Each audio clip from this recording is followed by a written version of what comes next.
Remue ménage. Remue ménage.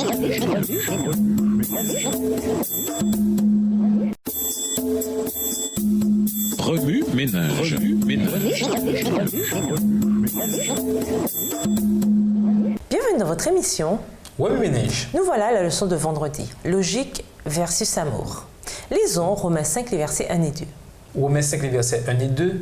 Étant donc justifiés en vertu de la foi, nous sommes en paix avec Dieu par notre Seigneur Jésus-Christ. C'est par son entremise que nous avons eu par la foi accès à cette grâce dans laquelle nous tenons et que nous mettons notre fierté dans l'espérance de la gloire de Dieu.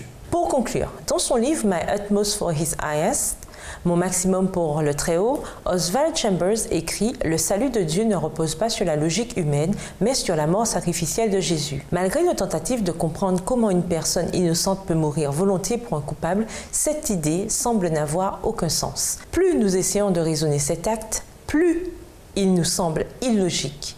Il ne nous reste alors qu'à accepter que ce n'est qu'au ciel que nous comprendrons pleinement l'amour de Dieu et sa réponse au péché. » En tant que chrétiens, croire en la justification par la foi signifie que nous devons accepter que la mort de Jésus a payé totalement le prix de notre rédemption. Nous croyons que grâce à ce sacrifice, Dieu pardonne gratuitement nos péchés. Le sacrifice de Jésus ne veut pas dire que le salut s'applique automatiquement à tout un chacun, mais qu'il est disponible pour quiconque choisit de l'accepter. Qu'offrent idées? Composez un chant sur le thème du texte à mémoriser de cette semaine, Romains 5, les versets 1 et 2. Tout en le composant, réfléchissez à la façon dont vous êtes justifié par la foi. À l'aide de tableaux, comparez la justification par la foi à la justification par les œuvres. Réfléchissez à la façon dont vous avez la paix avec Dieu en raison de votre croyance à la justification par la foi. À quoi ressemble votre espérance lorsque vous vous réjouissez en ce don de Dieu? Pour aller plus loin, nous vous invitons à lire dans le livre La foi et les œuvres, chapitre 1, les pages 15 à 27, livre écrit par Ellen G. White.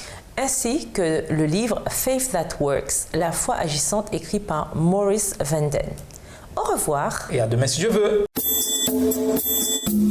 Remue ménage.